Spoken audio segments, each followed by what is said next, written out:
Are you ready to manage your work and personal world better to live a fulfilling, productive life? Then you've come to the right place. ProductivityCast, the weekly show about all things productivity. Here are your hosts, Ray Sidney Smith and Augusto Pinaud, with Francis Wade and Art Gelwicks. Welcome back, everybody, to ProductivityCast, the weekly show about all things personal productivity. I'm Ray Sidney Smith. And I'm Augusto Pinaud. I'm Francis Wade. And I'm Art Gelwicks. Welcome, gentlemen, and welcome to our listeners to this episode of ProductivityCast. And we are in uncertain times, to say the least. We are in the midst of a global pandemic, and what we can do as a group, as a team here, is to help people in the best way we know possible, which is to help you all be more productive in this environment. We are all working either as an essential professional and out there working, and so things are maybe a little bit more stressful. But for the rest of us who are working now remotely and working from home, the situation may be different, or at least exaggerated in the sense that, or focused in the sense that now we are working from home maybe all the time, as opposed to maybe choosing to work from home on occasion. And what I wanted to do is for us to have a discussion about the four kind of fundamental areas of working from anywhere, but primarily here today working from home, which is really mindset, skills, strategies, and tools, the technology that we all use to be more productive in this environment. So let's start off with a conversation about mindset, and we can get into the particulars of the rest as we make our way along. I wanted to start off with just a discussion about, as you approach working from home, you may have been working from home for several weeks now. You may just have been forced to start working from home. No matter where you are in the process, you need to consider environment as a fundamental component of how you will make yourself more productive.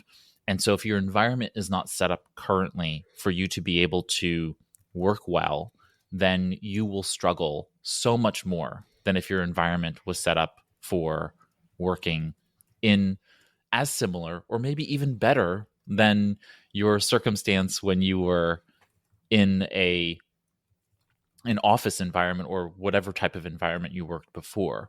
I think there's a number of people, a number of managers, let's start there, who are quaking in their boots because they know that there are certain people who work for them, certain employees who in their minds are unable to manage themselves. And they've been, I hate to say carrying, but they've been micromanaging them for years. And the environment that they've especially created an environment around some folks who are not productive and not self-directed by giving them nudges and giving them their own cubicle and walking by every morning and walking by again at lunchtime and walking by again at 5 and sending them emails every hour. And there's that subset of employees who aren't able to cope on their own, and the managers know it. And they, I suspect, are quaking in their boots because as they go home, these employees, the managers realize that the carefully crafted environment they've created to have these people be minimally productive is now going to go away, and it's going to be replaced by nothing. And ideally, if we had more time, the manager could, let's create a new word, offboard. They could offboard the employee one step at a time so that they could retain their productivity. It could take a year to train someone to be productive when they don't have all of these nudges around them. There's some managers I've met who tell me they love the open office environment because they can keep an eye on people, which implies that to offboard someone like that who you need to keep an eye on, that takes a while. And you got to set up alternate ways of somehow nudging the person towards productivity. So I think this is going to be devastating for some managers and some employees in terms of them being productive. They come to work to be productive, and they've never played a hand in creating an environment in which they are productive. In other words, they weren't the ones who set up their own environment. Somebody did it for them. And when that person and the environment both disappear, I suspect there are some people who are just going to simply flounder. It is at this point, after almost 15 years working from home, it is really easy to say, well, this is how my environment works. But the reality is that it took some time at the beginning of a lot of errors and failure and a lot of pressure.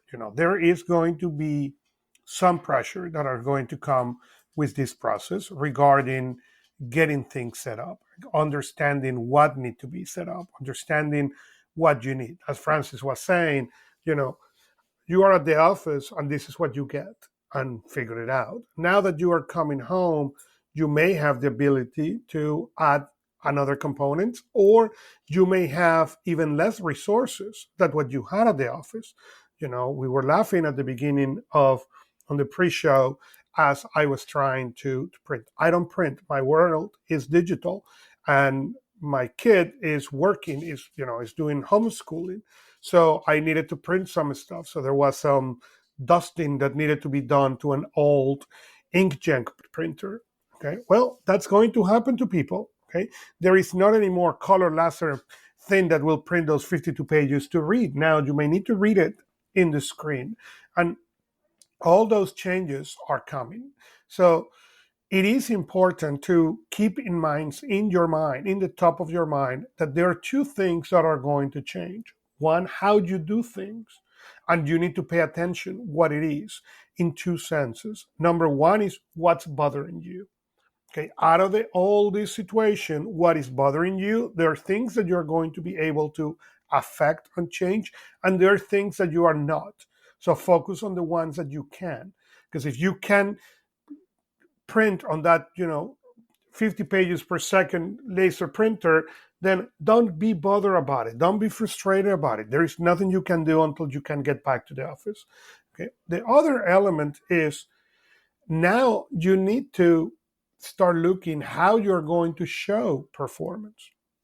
One of the things when you are in the office is people can walk, see that you are working, see that you're busy, see that you are on the phone. And now that you are working from home, nobody will walk into where you are. So you need to find a way to show that performance. I've been recommending a couple of managers get a one-on-one, okay? 5 minutes at the end of the day, beginning of the day, 5 minutes at the end of the day, and help people to get that, show that performance. Hey, we planned at the end of the day, we are going to do A, B, and C. At the end of the day, we did A, B, C, and D. And that way, you as a manager help two parts, help people having that if they need that nudge, and second, giving them at the end of the day a story of success. The third part is if you were bothered by distractions at the office and the distractions really break your concentration at work, if you have family, husband, wife, significant other at home, family, all that distractions are going to tenfold. So you need to find quickly a way to get back into this. Okay. Years ago, I recommend having a notepad. So you write down when you get distracted, what that you were doing, because otherwise your day is going to go and disappear after 10 distractions. I think you're making some really great points here, gentlemen. And I think that there are two pieces fundamentally here. One is how you do your work and the environment in which you do it. And I just want to put a fine point on this so that we're all kind of clear here. Creating an environment that supports your productivity is very different when you are working from home for all of the reasons that were just noted and many more. And it really does take some stepping back a moment and spending the time, and that could be 15 minutes, it could be a few hours, of making your space optimal for being productive, because it's going to make you that much more productive when we get to the second component, which is how are you currently being paid? Those who are hourly versus those who are salaried have a very different perspective in terms of how they're paid for their own productivity. And I have this fundamental belief that we are going to see a marked change in how people address performance-based positions, just all across the board. As Francis noted, there are people who maybe have been getting a lot of handicapping on both sides of it. People who are being micromanaged, and those folks who are being crutched, supported by virtue of the fact that a manager is giving them all of these prompts all the time. And from my perspective, the real goal here is to be able to help people be the most productive they can, if you're managing people, that is. But let's just stick to managing ourselves. We want to create an environment and have a mindset that allows us to be most productive wherever we are. And this whole notion of being paid by the hour is going to be remarkably limelighted by virtue of the fact that now managers and employers are not going to see their employees filling up space. Because once upon a time, filling up space was the way we knew people were working. Now we don't. So what happens when that person disappears from view? You're still paying them a salary, and nothing is actually happening that's important to you as the business owner or as the manager. You're not going to find that person to be as much value. And so how do you, as an employee, as a professional, potentially even as an executive in your company, show your performance has value? And that's the real key here. Your mindset is to figure out how in this environment do you show value so that we're potentially coming upon economic recession, potentially worse than that, as we start to see the world kind of crumble around in certain ways. How do we shore up our own legitimacy and our own value to the organizations that we are working for? And I think that's going to be really, really important for everybody. So spending a little bit of time up front really helps you understand how to show value on the back end and potentially save a career, save a job, and stay gainfully productive in society. I want to bolt something on the back end of what you just brought up. Working from home is great when you are able to do it voluntarily. It's difficult when you have to do it mandatorily because you're not ready for that transition. The idea of evaluation criteria and the workplace changing to a more outcome-driven focus rather than time execution focus is a great idea. I'm going to throw cold water on it. It's not going to happen anytime soon until management finally decides to change their metrics, because that's what drives all of this. Is, as a person with direct reports, I know the evaluation criteria is still around. Are they getting X number of hours in each week? That's not going to change anytime soon because that's tied to accounting processes. That's tied to billing processes. And until all of that sea change happens in the background, we're going to be dealing with this 19th century mindset of working in this 21st century working from home world. So as a manager, I have to push up as well as taking people and pulling them up and getting them to understand things like it's not a matter of how many hours you're putting in. It's a matter of accomplishing the tasks at hand.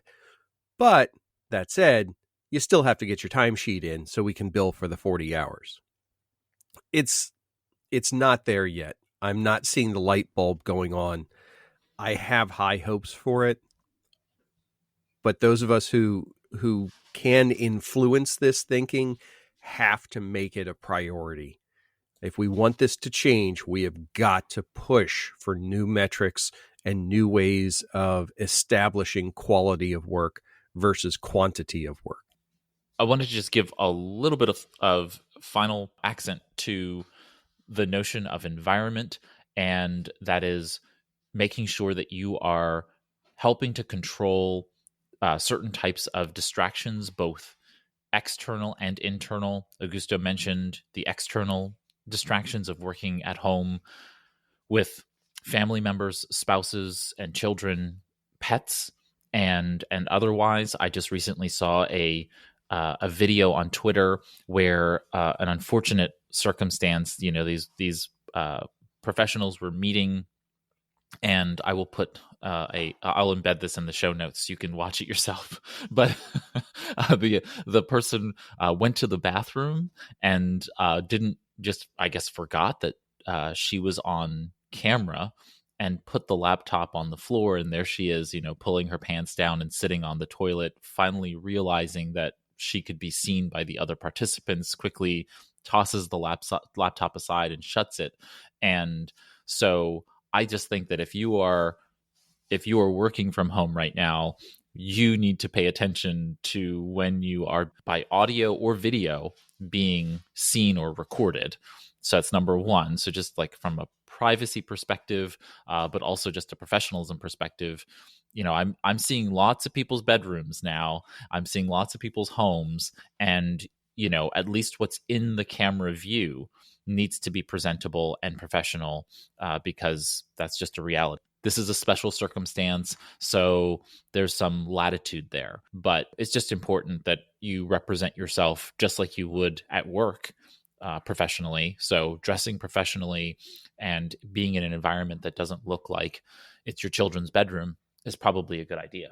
But also, the second is that you are not putting yourself into a position where you are not letting others know that they can be seen. So if you are in a management position, it's really important for you to tell people, hey, when you're meeting with clients, maybe your children shouldn't be in view in the camera, again, with latitude or whatever. I've seen a lot of people's dogs and cats, it's become a thing where people are showing their dogs and cats, while they're in the meetings. But be aware that, meeting with clients, these things can happen that are not things that would normally happen. You don't carry your laptop into the office bathroom, and sit down in the stall. So be mindful of those things and communicate that to everyone you're working with, so that they don't have those embarrassing moments, because they will happen, and a lot of it will happen, and you just don't want it happening to you or the people who you're working with. So I just wanted to highlight that as well.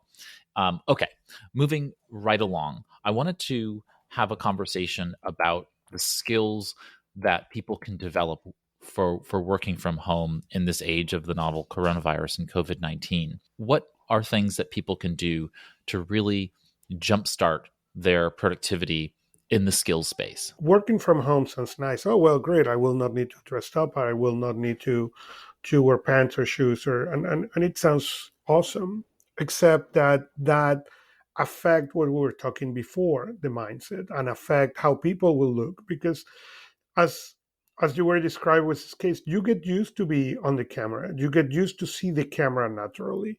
You don't, as at the beginning, you are completely conscious of the fact that you are on a video conference. You lose that part. So as you get used to, it is important to go and dress up and have that quote unquote professional attire that you're wearing, that that if you wear a tie, fine. If you want to lose the tie, keep the shirt, but don't go all Sunday morning, I'm not going anywhere, pajama day kind of attire to work. Also, you don't know when you need to jump. As a person who's been working from home for over 15 years, I have here in my office a shirt and a tie. So I don't know when the next meeting will require me to have a shirt and a tie, and sometimes it does. So you need to be able to adapt. I don't work on a shirt and a tie, but sometimes the meetings require that I be that way. So that part is important. And the other part is self-care.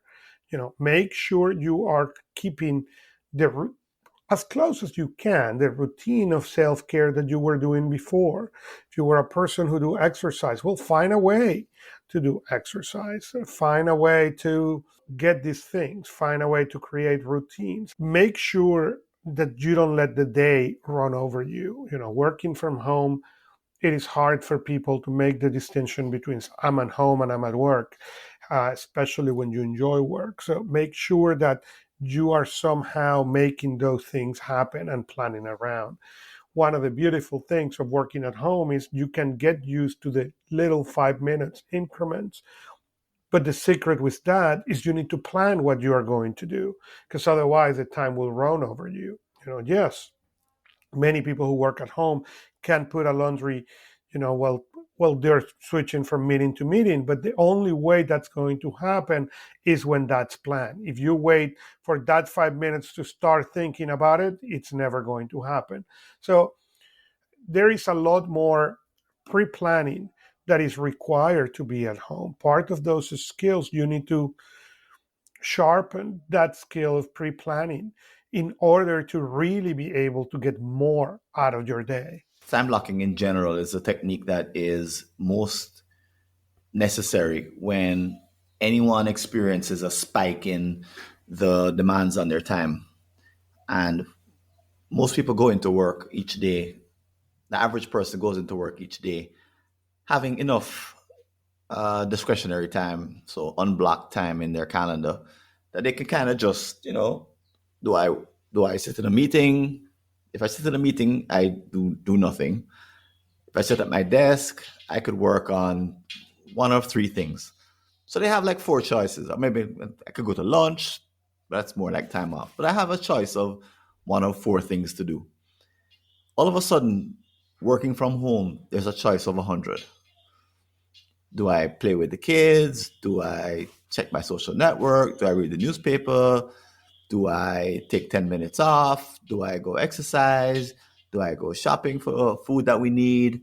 Do I call my friends to see if they're okay? Do I check in on my mom? And so on and so forth. So all of a sudden, there's 100. And the skills required to manage 100 demands on your time are very different than 4. And the environment, there's no boss around. The environment doesn't lend itself to telling you what's important. In some companies, each activity is driven by the latest emergency. And the latest emergency is communicated by the boss walking around and saying, hey, what are you working on? You need to drop that work on this instead. And that's where you get your directions from. So all of a sudden, the boss isn't there. They're now remote, or they're trying to do it by email, or they've just checked out altogether. So the choice of what to work on next, and then next, and then next, or rather the choice of what to spend the next time slot on, and how long that time slot should be, and how high a priority it should be, and how it should be balanced with downtime, because you can't just work all the way through. All of a sudden, it's a complex choice. And I suspect that without time blocking, most people will flounder. In other words, they'll just lurch from one impulse to the next, or one emergency to the next, or one activity to the next that's inspiring or fun or easy or emergent, or whatever criteria they use. But they'll find themselves just zigging and zagging from one thing to the next. Time blocking is meant for this kind of purpose, when all of a sudden there's an increase in the demands on your time and you have very little discretionary time. And the basic idea is that you spend time each day or each time period blocking out time for specific activities. So you pre-plan exactly how the day is going to go. Even if it doesn't actually end up going that day, the planning is all important, because at least it codifies your intent. And it puts in front of you your ideal outcome. So at least you're in the zone of knowing what you want, even if you may not ever have it perfectly any given day. You at least know what you want. And so it's a perfect solution for those who all of a sudden are thrown into this situation. And you know what? It may be temporary. There's during the recent time blocking summit, one of the points that was made is that it's not a permanent solution. It's not meant to be a permanent solution necessarily. It could be a temporary, seasonal tactic that you use. And I think this is a season, if you're going to spend 3 months at home all of a sudden, and it's brand new time, that time blocking is a great solution for the next 3 months. And then when you get back to the office, you can go right back to having the boss tell you what to do, or the situation determine what you're working on next. But in this situation, it's probably the best technique to use to avoid just running in circles. Well, I have to totally agree with the idea of the time blocking piece, but for a different reason. I mean, we need to allocate time to work, but we also need to remember that there are points we have to stop. This is a unique type of situation where typically when you work from home, you know that you have something else going on. There's some other activity you're going to have to go to. There's soccer practice. There's who knows what, some other thing that's going to take you away from the work. And honestly, that's what a lot of managers are worried about, is you're going to go to that other thing rather than doing your work. Well, in many cases right now, there is no other thing. There's no other place to go. There's no store to go to, no restaurant, no movie theater. That's just not an option. So it can happen easily, and it can be insidious, where that time that you spend working continues to expand to fill the available time. And you start to increase the stress on yourself because you unconsciously have now gone from an 8-hour day to a 10-hour day to a 12-hour day just because that time's there. So time blocking helps you keep the information or the time organized, but it also allows you to put guardrails around it to keep it from spanning and filling everything up. One of the things that I think everybody needs to also make a mental note, and this is a significant mental health issue when it comes to working from home. There's a period of desocialization that happens as soon as you transition from a regular office work environment to a home work environment or an isolated environment. You're used to things like, go back to the old school phrase, the water cooler talk, being able to lean back in your chair and chat with your coworker for 30 seconds, a minute. That mental break, that kind of step away and step back in, is important for mental health. Well, guess what? That's gone. There's a point where the cat is tired of listening to you. There's a point where the dog is going to walk off. Your kids really don't care about that TPS report. So you've got to maintain that level of connection with the coworkers that you normally interact with. And it's going to be harder now because you need to do it through virtual technologies. But it's important that you do that. If you can't, I'm a big advocate for journaling. I think everybody who works from home or works in an isolated environment should have a journal on their desk with them at all times. Not to take meeting notes, not to set up to-do lists, but to be able to, this is going to sound funny, talk to themselves or talk to the journal.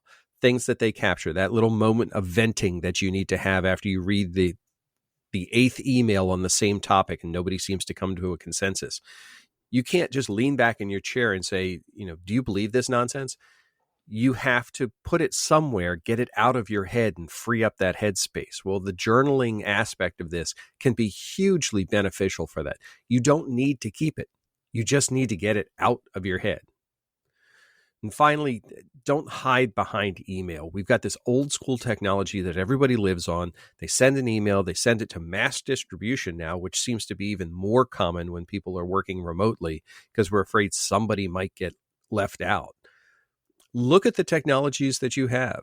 Microsoft Teams has gone to 44 million daily average users with this shift because of the virus. Taking advantage of the tools to be able to put your thoughts out into a common area like a post section in a channel in a team, instead of pummeling everybody with emails and the responding emails and back and forth, it is more equivalent to the natural way we interact with people than the mechanical way we're used to doing it through things like email. Look at what you have available from a technology standpoint. Look at your tools and figure out the best way to use them. Don't spend your time sitting and griping and saying, but I don't have the fancy whiteboard I had at work.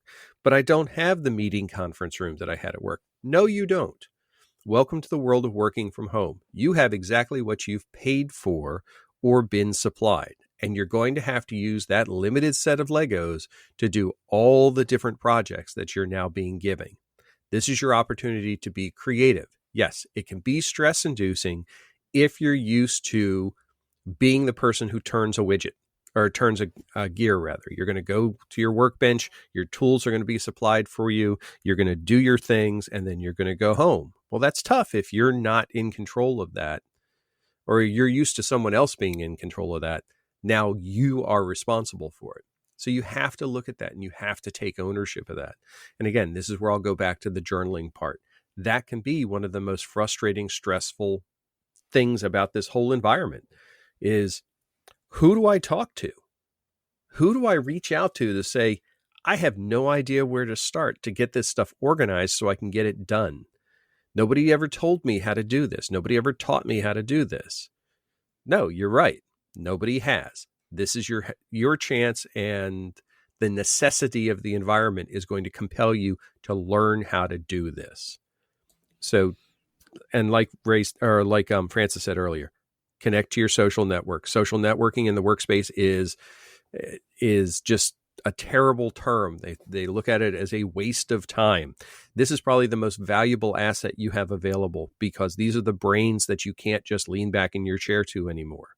So using social networking tools inside your organization, tools like Yammer, leveraging your community in LinkedIn, build a community for once, have these professionals, have other colleagues that you can reach out to and talk to, use your tools like Teams.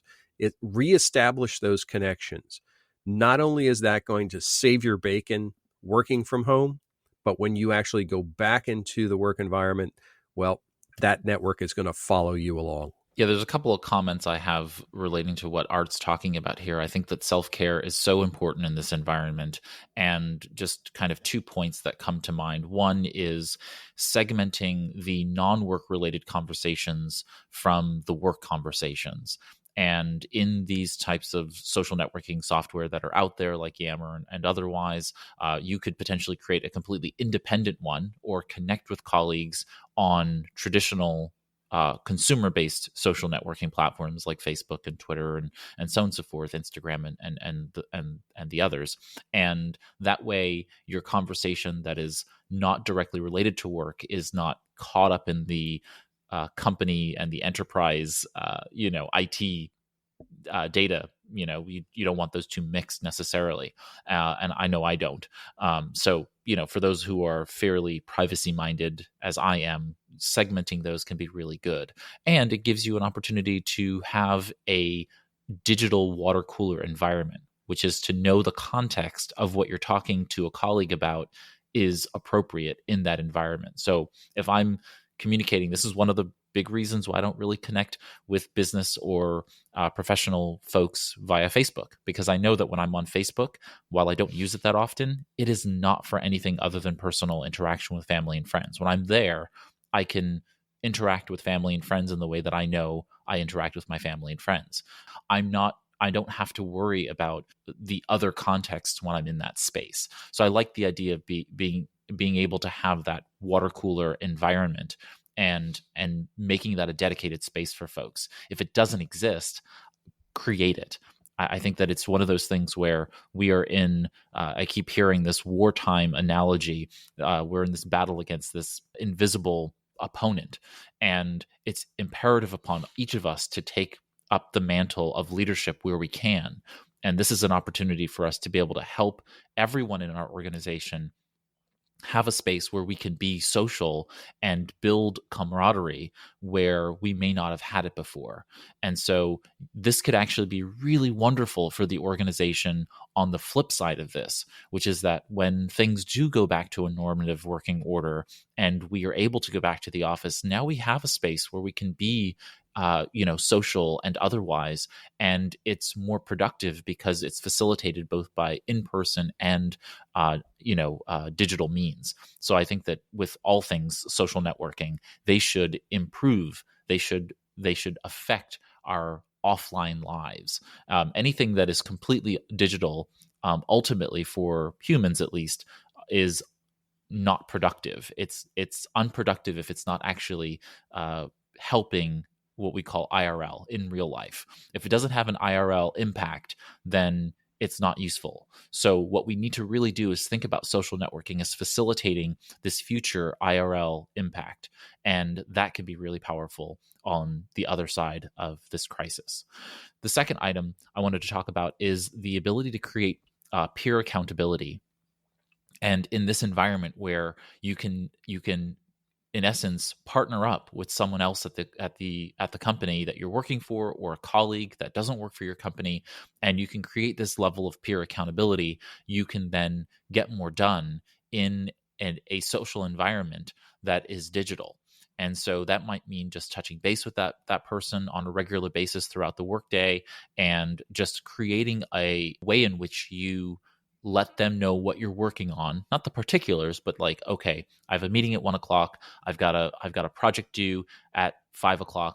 These are the things I'm going to do to get that done. And that level of accountability really helps you step up your own game. It helps them step up their game, and it creates this social pact that helps you be more productive while you're not feeling isolated from the rest of the work team. So I really believe in peer accountability to be a very strong component here for those who do feel like they're not capable of getting the work that they need done because they're working in a vacuum. And it is important that you understand that you may not be alone in this. So you may have an idea how to do this self-care and these basics, but your other half, or your better half, or even your kids may not.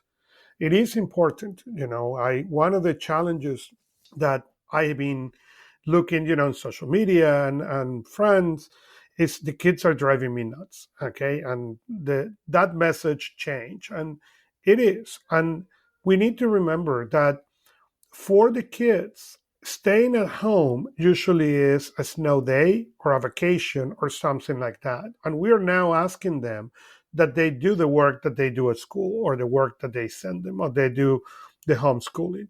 So we need to also stop for a moment and plan that for them. They may or may not, depending on the age of your kids, have that, and they may fight it for a while. So that is important. Same thing with your partner or your spouse. Okay, they may be better or worse at that self-care. So you need to figure it out what you are going to do. One of the things we are doing right now, and I recommend this to everybody, is we are sharing what are the open space on the calendar. So we try to get together, even if it's, for that family water cooler, but make that happen. This is stuff not only on you, this is stuff on everybody. Unless everybody has worked from home, including the kids, okay, this is stuff for everybody. Everybody's missing their routine, missing their salad at lunch, missing, the ability to walk around downtown. So understand this is not only challenging for you, it's challenging for everybody. So you need to find a way to disconnect a little bit from the own concerns you have, and see and ask, because you may not be able to have the answer. Easier to see a tiny thing on the eye of another person that is still right on your own eye. So use that to your advantage. Sit with that person and ask, what can I do? I'm stressed out. What can I do? What do I normally do to help me to disconnect and to recharge? Help me with this. And same thing with the other parts. So that way you can move forward much faster. Again, make a list of every resource that you think you may or not have, and the resources that you don't have, and sit with that other person. Connect with your friends. By the time this gets released, we are moving, and we move to the new home. So there is now a new set of challenges. Okay, I used to have a quiet place to record, and now I have an office, but every little sound in the house reflects on the office until that gets fixed. So work with the people. People need to know, hey, I need to be quiet between this time. I'm going to be open, to have a kitchen meeting, if you can have that kitchen space for meetings, or we need to when we sit on this table, we need to work. This is a time where assumptions need to be minimized to the maximum. People don't understand that you are on a conference call unless you let them know. Most people is not trained to work at home. So, or you can be on an environment like ours where we're mixed. I've been working from home for many years, but my wife and the kids have not. So that part is important, that you help them to with the tools, help share the information that is needed. Don't make assumptions that because you know the other person know. Give them the tools, share the tools. Yeah, and I would say that about the rest of your organization as well. Share this podcast episode. Let people know about the fact that there are skills, strategies, tools, mindset out there that they can use to be able to be more productive, and don't assume that other people just know this stuff. There is a huge dearth of knowledge in this space for people, because most people from the vast majority of their careers have gotten up and gone to work and come home, and there was a natural order of things in that sense, and that is being upset here, and can be very disruptive for folks. And I would say that to reach out to people who may be struggling in that capacity, especially in these times, because they may be feeling isolated themselves, and this is just a good time to reach out a hand to someone in need who may need your help, and that will help them not just be more productive, but also be a better colleague, have better social relations with the people who you spend most of your life with. If you are a working adult, you're going to spend most of your working adulthood with these people, and it just makes sense to have a good relationship with those. And why not use this opportunity as a time to strengthen those relationships? Okay, so I want to quickly have a conversation about the tools and technology that we use to be productive in this working from home environment.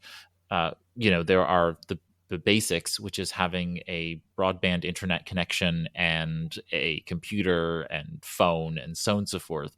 But I wanted to there's a lot of discussion in the media today about video meeting technology, and I wanted to make the point, just so that we're all clear, that video meeting technology like Zoom, Microsoft Teams, Google Meet, and otherwise are not the only remote working technologies in the world.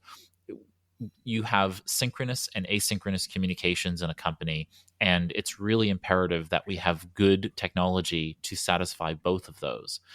Picking up the phone and having a phone conversation can be the best synchronous communication technology when it suits you.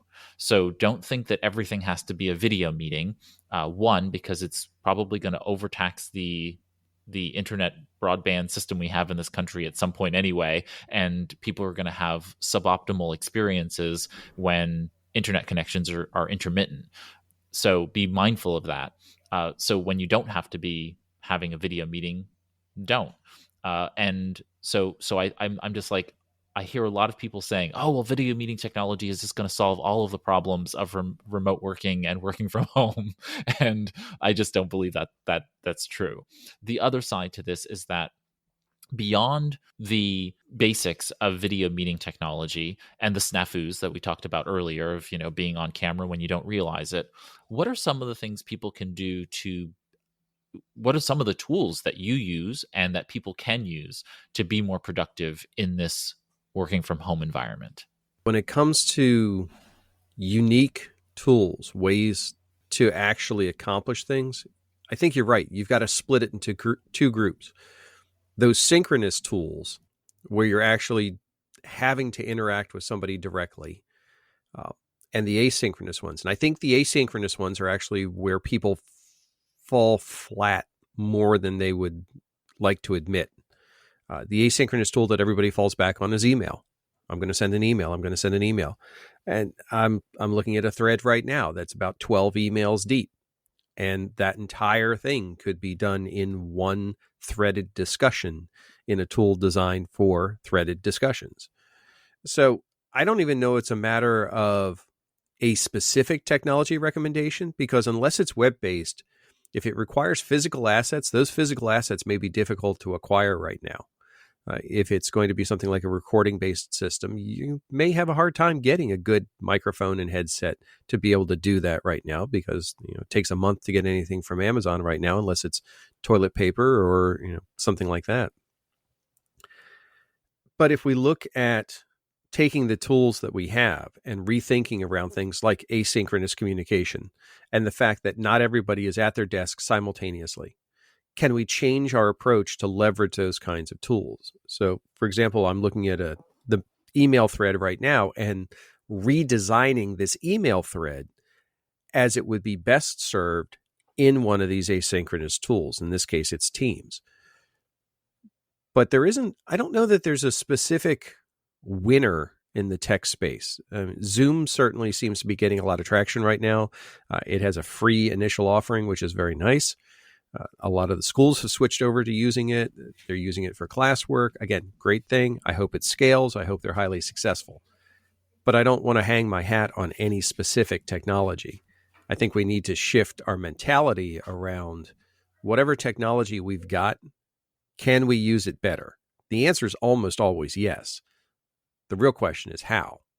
It is also important, depending where you are. You may be locked down on technology, but also you have now different ways to use the device. And a lot of these conversations are going to be asynchronous. Remember, as you are having your own cows at home, dealing with people, getting your kids to homeschooling, helping your significant other, also the other people are too. So remember, that what may have been a quick 2-minute answer in the past may now be a 10-minute answer because people need to, get back, read it, think about it before they can even answer you. So that is also important to take into consideration in this day. So some of those communications are going to slow down. It was really easy to walk to Lucy's down the hall to get that done. And Lucy may have done it with you and never told you that she's not the person who do that because she knows how to do it. And now you need to go to the proper channel. Okay, so think on all those things. And remember also that a lot of the infrastructure is not designed for everybody working at home. Okay, Offices has much, much larger bandwidth. Okay, much better tools than what a lot of people have at home. So you need to have also that patience with the technology, with what is happening, with how things are happening, so that way the things end up the best possible. I think the number one tool that people will need to manage is quiet. Not quite a physical tool, but they'll discover that when they can work in an uninterrupted way, that they can be way more productive than if they are subject to distractions, the way they could be in the regular office, which has an open office plan. I think this is about part of the success of working at home is about preservation of your focus. And quiet is a big contributor to that. It's a big tool to preserve your focus. So in other words, what could take 2 hours in the office could take an hour and a half if you're working in a focused way at home. But the thing to learn, I guess, is as you make this transition is that you need to be very mindful and very careful, and you need to let people know, and you need to close the door, you need to have a door, you need to be able to cut off all distractions, turn off phones, so that you can work in this monk-like, very focused mode. Because time is now of the essence. And whereas, you could fool around for 2-3 hours in the office and it doesn't really cost you anything to take that extra hour and a half. At home, time is way more precious. And you may only have, let's say, if you get up early at 5 o'clock, between 5 and 6:30 could be your most productive time just because no one else is up. And it's really quiet and the phones aren't ringing and there's no one demanding or asking anything of you. And having that be your most productive time to work could be a tactic to take. But once again, you've got to be very mindful about managing the quiet, the removal of the distractions, the managing the interruptions. So it's a different way of thinking. And I think for many people, as they make the transition, it's going to be tough because they've not had to think about when am I at my most productive? How do I make sure I have all the tools and resources available to me? How do I manage my own mind? Basically, without any kind of training and without warning, they've been thrown into an environment where I imagine it's going to be sink or swim. And before the call, we talked about the fact that we suspect that once, 3 months' time, people go back into the office, that there are some people who their companies, I think, are going to look at them and say, well, for 3 months, we kind of did without you. You didn't really do anything while you were away. And we suspect that you're no longer really needed. I suspect that conversation is going to happen. And it's going to not be pretty in some cases. But I think the reality would really come to roost, because this is so disruptive. And it forces managers and executives to look at really what's core, what's required, and what's essential for the first time in probably years. Yeah, I couldn't agree more. And I think that there's a couple of things that I just wanted to point out in terms of technologies that I think are useful to people just in the immediate term. One is, if you're thinking about focus, there's a tool called brain.fm. It uses some really powerful audio technology to be able to help you do a whole bunch of different modality type work, focus, relaxing, and otherwise. So brain.fm. I'll put links to all of these in the show notes. 2 is having some kind of place or repository for what you're working on. And those of you who are probably listening to this are pretty well appointed with productivity software, but I think Trello is a great one that's collaborative and capable of helping you manage in a visual space, not necessarily even thinking Kanban or personal Kanban, but just having an immediate space where you can collect details and have threaded conversations with folks and those kinds of things based on cards. Then just on a privacy perspective, most people don't think about their home environment and data privacy and data security. You should probably get a VPN.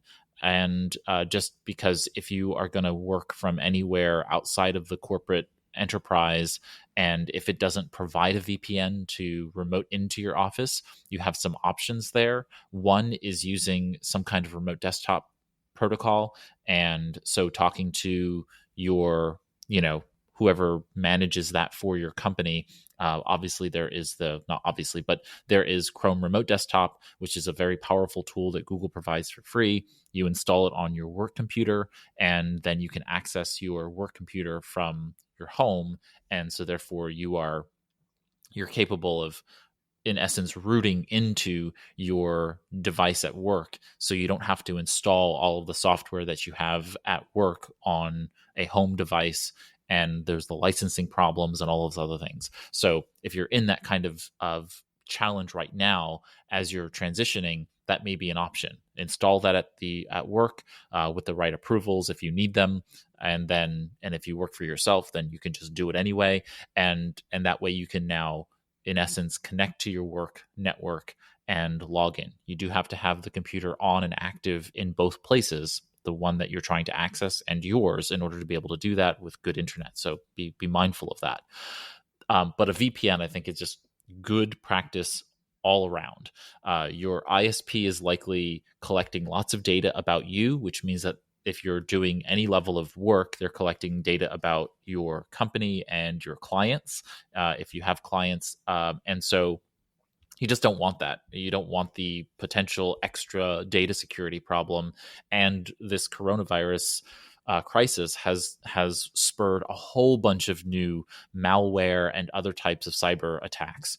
And people are going to prey on you from working from home. And so one thing you can do, not the only thing, but the one thing you can do that I think is helpful is setting up a VPN, because it can do some things that can block malefactors, bad actors in attacking you. So I use a service called Private Tunnel. It's actually run by the OpenVPN folks, and pretty affordable. It gives you the ability to go ahead and, in essence, connect and encrypt your data between you and where you're trying to connect out there on the internet. Very, very helpful for just being able to put, it's not the end all be all in terms of security, but it's at least one step in that direction. So with that, we hope that we've given you all a good kind of overview in terms of the things we can all do to get started in working from home more productively in this age of the novel coronavirus and COVID-19. And we wish you all the best of luck in personal productivity. And so just a couple things before we close out. As always, if you have a question or comment about this cast, you want to add another resource, or you have a question about working from home, feel free to jump over to the podcast website.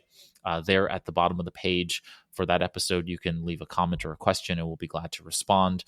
We'll have links to all of the items we talked about there in the show notes, so you can just click on them and jump to those items. We also have a transcript, both a PDF and a text-based transcript, so you can scan through and see if you miss something. You can jump to it in the conversation. If you have another question about personal productivity, feel free to visit productivitycast.net/contact. And there you can record an audio message for us, or you can type a message and send that over to us, and we'll be happy to review it, and maybe we'll make that a part of a future episode to discuss. Thank you to Augusto Pinaud, Francis Wade, and Art Gelwicks for joining me here on this cast. If you can, leave a rating or review in Apple Podcasts or Stitcher. It just helps us know that we're doing the right things in the right ways at the right time. And it also helps us grow our personal productivity listening community. And so thank you for doing that. That brings us to the close of this episode of ProductivityCast, the weekly show about all things personal productivity. Stay safe out there, and we'll see you next time. Take care, everybody. That's it for this ProductivityCast, the weekly show about all things productivity, with your hosts, Ray Sidney Smith and Augusto Pinaud, with Francis Wade and Art Gelwicks.